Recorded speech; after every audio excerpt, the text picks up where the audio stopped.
Fel y gweithiau mwyn, fe ddiflannodd y Kernewek o'r tir, ond erbyn hyn mae yna amcamgyfrif o ryw 300 yn ei siarad hi'n rhugl.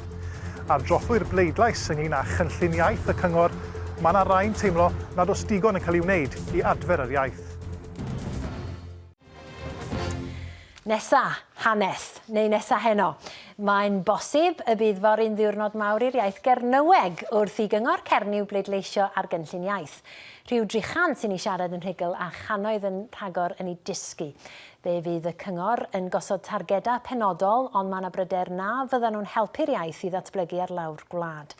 Yr adroddiad arbennig yma o Gernyw gan Owain Evans. Mae hi'n cael lle amlwg ar arwyddion o bob math. Mae'n ddigon hawdd gweld y Kernewek, ond beth am ei chlywed? Very little, I'm afraid. We don't hardly hear it at all. Personally, I don't hear it spoken. Well, not in my day-to-day life, anyway. Ond yn wahanol i weithiau mwy yn ardal Redruth, mae'n bosibl bod yr iaith yn dychwelyd. Ima lyfro genef, rhag môring, rhag dy sŵl nesaf. Mae yna siop Kernewek dros dro wedi agor yma, a chyfle i bobl brynu llyfrau Kernewek, gael gwybodaeth am wersi neu ymarfer siarad yr iaith. Mae yna gannoedd o ddysgwyr, pobl fel Gareth Parry sy'n reiddiol o Abereiron. Oedd fy fain cysau dysgu Kernewek a Yeth.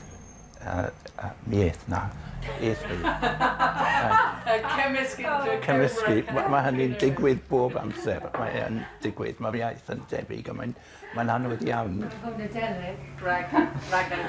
Ond iaith ar yr ymylon yw i o hyd, bod cyngor Cernyw yn gobeithio newid hynny.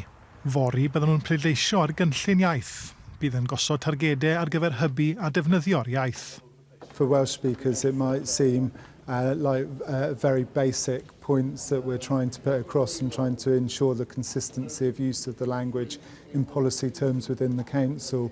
But for us, these are important steps forward. Ni'n gallu dweud i bobl fod pobl yn cefnogi'r iaith yn swyddogol a ni'n gallu sicrhau fod pobl yn gwybod fod y cyngor sir yn feddwl a'i fod yn bwysig.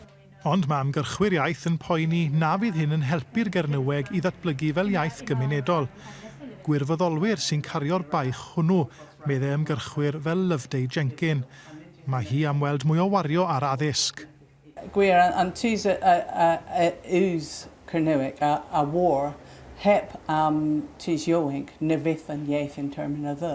A tho yma reis caffos tŵs o tisgu in sgolio in Rann daleth yn sgolio yn sgolio meithrin ha poptra. Hag ninsis achans fydd ôl rhag henna in yn tol ma.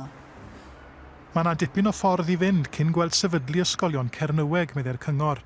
Ond yn y cyfamser, bydd cynyddu defnydd yr iaith ym mywyd cyhoeddus yn gwneud lles. Cymau bach hyn o bryd, a ni wedi bod yn gwneud cymau bach dros mwy na ganrif.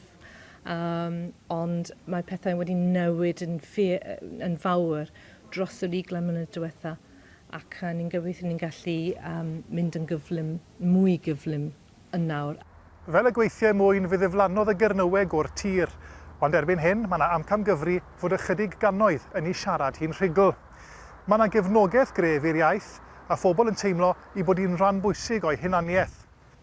Ond mae yna waith i'w wneud i berswadio pobl yma o werth siarad yr iaith. Mae'n daith hir, ond mae yna obeth ar y gorwel. Owain Evans yng Nghernyw.